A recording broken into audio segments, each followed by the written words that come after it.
कुछ लोग आते हैं, समाज और समय की धज को एक सिरे से बदलते हैं। कभी राम आए, कभी कृष्ण आए, कभी बुद्ध और कभी गांधी। ऐसे ही कुछ लोग आए जिन्होंने भारतीय सिनेमा की धज को बदला, उसके क्राफ्ट, संगीत और सब्जेक्ट में कुछ नया जोड़ा। गुरुदत्त, ऋषिकेश मुखर्जी, सत्यजीत रे, श्याम बेनेगल, मनमोहन देसाई, राम गोपाल वर्मा और भी ऐसे तमाम लोग। इन सब के तर एक और डायरेक्टर प्रोड्यूसर रहे जिन्होंने हिंदी सिनेमा को साहस दिया, बॉलीवुड में नए विषयों पर फिल्म बनाने का दम भरा। आज पेश है उनके काम और उससे जुड़े कुछ किस्से। नमस्कार, मेरा नाम है मेघना और आप देख रहे हैं Lallan top cinema. First world war शुरू होने वाला था। गांधी को साउथ अफ्रीका से लौटने में अभी 1 साल बाकी था। ऐसे समय में गुलाम भारत में एक पीडब्ल्यूडी एम्प्लॉय के यहाँ बलदेव राज का जन्म हुआ। जगह राहों, पंजाब। तारीख 22 अप्रैल 1914। कुछ समय बाद परिवार लाहौर शिफ्ट हो गया। वहां पंजाब यूनिवर्सिटी से इंग्लिश में एमए किया। 1944 में फिल्म जर्नलिस्ट के तौर पर सिने हेराल्ड ज्वाइन कर लिया और फिल्म समीक्षाएं लिखनी शुरू की। कुछ समय बाद सिने हेराल्ड का पूरा काम उनके जिम्मे आ गया। काम बढ़िया चल रहा था। इसी दौरान 1947 में आई.एस. जौहर ने एक कहानी सुनाई। चोपड़ा को पसंद आई। अभी तक फिल्म पर लिखते ही थे, सोचा एक बना भी डाली जाए। हालांकि उन्हें फिल्म के क्राफ्ट का कोई इल्म नहीं था, ना कभी किसी को असिस्ट किया था। फिर भी नईम हाशमी और एरिका रुखशी को कास्ट किया और फिल्म शुरू की। नाम था चांदनी चौक। नियति को कुछ और ही मंजूर था। देश का बंटवारा हो गया। लाहौर में दंगे भड़के। फिल्म रुक गई। उन्हें दिल्ली आना पड़ा और बी.आर. चोपड़ा के मन में अब भी कहीं फिल्म मेकर बनने का ख्वाब पनप रहा था। दिल्ली से बोरिया बस्ता उठाकर बॉम्बे पहुंच गए। वहां लाहौर के कुछ दोस्त पहले से थे। एक नई फिल्म शुरू की, करवट। Super flop. अब क्या करते, अपनी कहानियां लेकर इधर उधर घूमा करते। फिल्म में कोई पैसा लगाने को तैयार नहीं था। ऐसे में उनकी मुलाकात हुई प्रोड्यूसर शादीलाल हांडा से। उन्होंने चोपड़ा से कहा, यार तू क्या कर रहा है? चोपड़ा ने कहा, क्या करूं, बेकार आदमी हूं। जो मेरे दोस्त हैं उनके पास भी मैं नहीं जाता। मैं सोचता हूं लाहौर से टूट कर आया हूं। रिफ्यूजी क्या किसी का करेगा, क्या किसी से मांगेगा। हांडा ने कहा, मैं तुझसे कहता हूं चोपड़ा, तू फिल्म बना, मैं पैसे लगाऊंगा।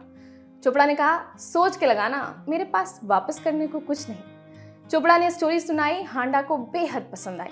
चोपड़ा पूछ बैठे, लोग तो कहते हैं स्टोरी आज के मतलब की नहीं है।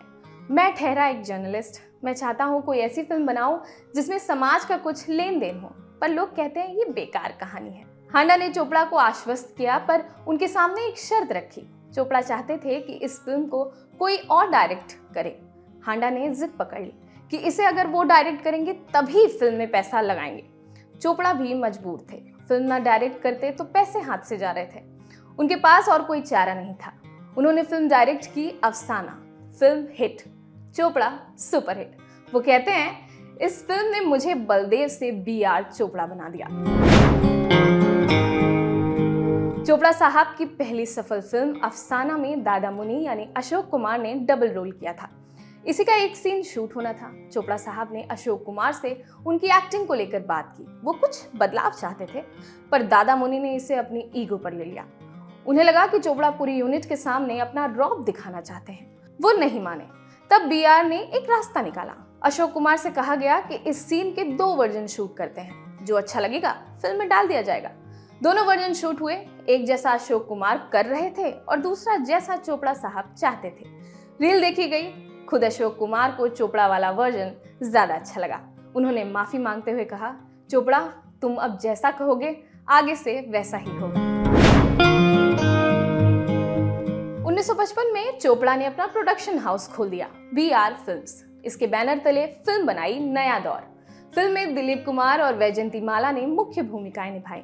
इस फिल्म ने बी.आर. चोपड़ा के करियर और बी.आर. फिल्म्स दोनों को आकाश की बुलंदियों पर पहुंचा दिया।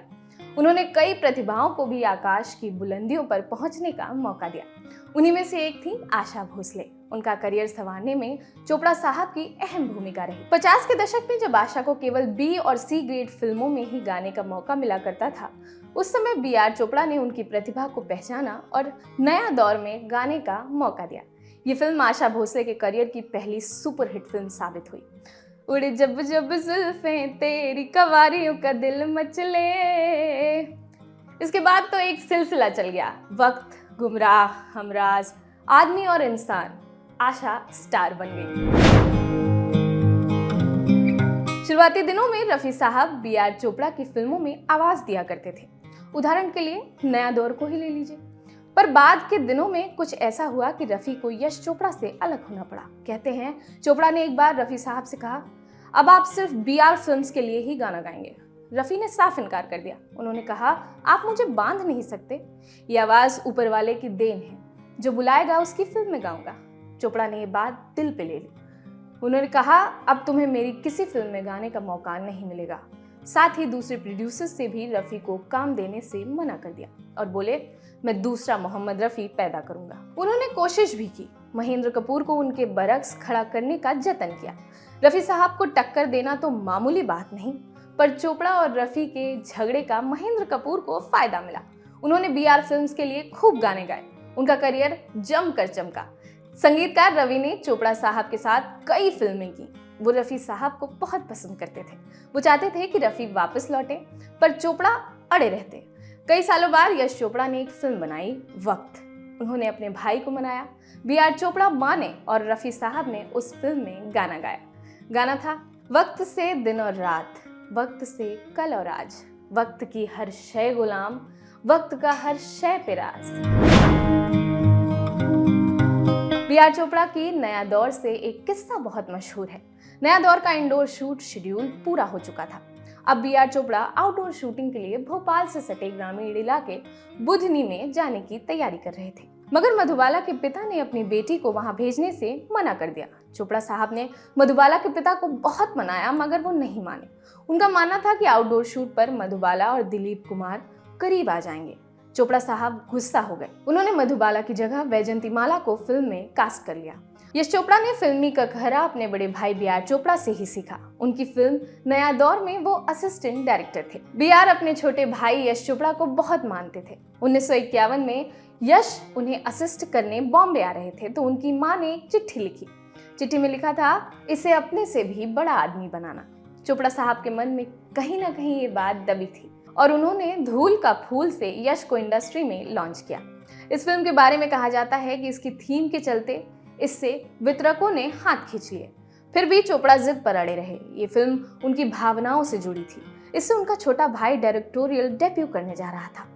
कुछ न कुछ जतन करके उन्होंने फिल्म बनाई और अपने भाई को बड़ा आदमी बनाने की तरफ पहला कदम बढ़ाया। धूल का फूल में एक रोल के लिए पहले राजकुमार को साइन किया गया था। राजकुमार ने शर्त रखी कि शूट के दौरान हमेशा बी.आर. चोपड़ा को सेट पर मौजूद रहना होगा। बी.आर. चोपड़ा को बात नहीं जमी। उन्होंने राजकुमार को बाहर का रास्ता दिखाया और अशोक कुमार को फिल्म में साइन कर लिया। वक्त और दाग जैसी फिल्मों ने यश को बॉलीवुड में स्थापित कर दिया था। कहते हैं जब अपनी शादी के बाद यश हनीमून से लौटे तो बी.आर. चोपड़ा से बिना बताए 1970 में यशराज फिल्म्स की अनाउंसमेंट कर दी। इस पर चोपड़ा टूट गए। वो 6 महीने बिस्तर पर रहे। 3 दिनों तक उन्होंने खाना नहीं खाया। हालांकि बाद में यशराज फिल्म्स और बी.आर. फिल्म्स ने एक साथ कई फिल्में प्रोड्यूस की।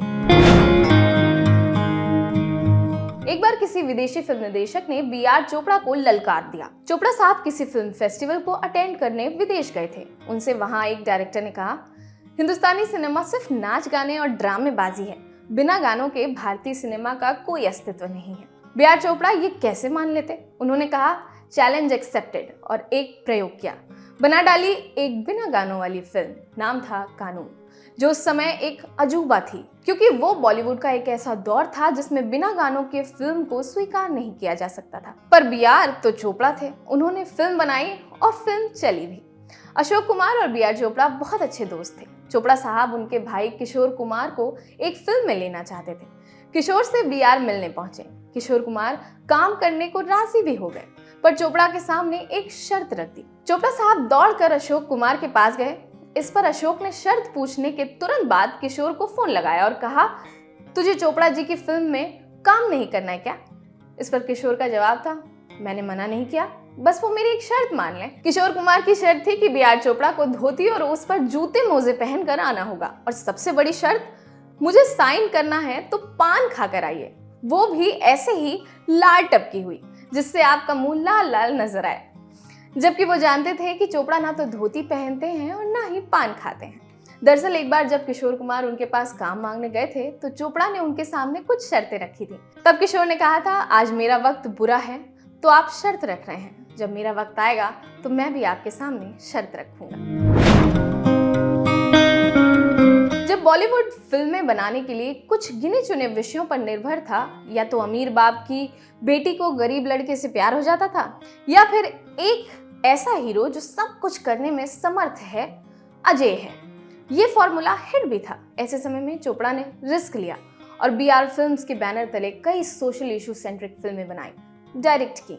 उनकी मूवी सामाजिक और मानवीय समस्याओं पर आधारित होती थी, जैसे एक ही रास्ता, विधवा विवाह पर, मैन और मशीन के कॉन्फ्लिक्ट पर नया दौर, नाजायज बच्चे की समस्या पर धूल का फूल, वेश्यावृत्ति पर साधना, और एक अपने समय से आगे की फिल्म कानून, जिसमें उन्होंने अबॉलिशन ऑफ कैपिटल पनिशमेंट का मुद्दा उठाया।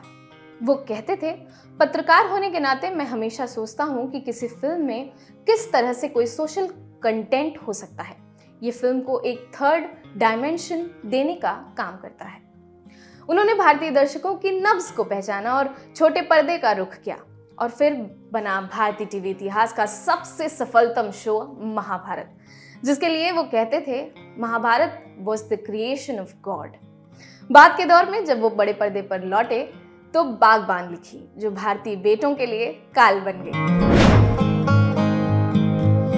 चोपड़ा साहब को दादा साहब फाल्के बहुत बाद में मिला, जब वो करीब 85 साल के हो गए। वो कहते थे कि इससे पहले के सालों में उनसे कई बार वादा किया गया कि तुम्हें अवार्ड मिलेगा, पर हर बार बात झूठी साबित होती। एक बार तो अशोक कुमार ने, जो खुद ज्यूरी मेंबर थे, फोन करके कहा, चोपड़ा मैं ज्यूरी में था, तेरा नाम बहुमत से पास हुआ है।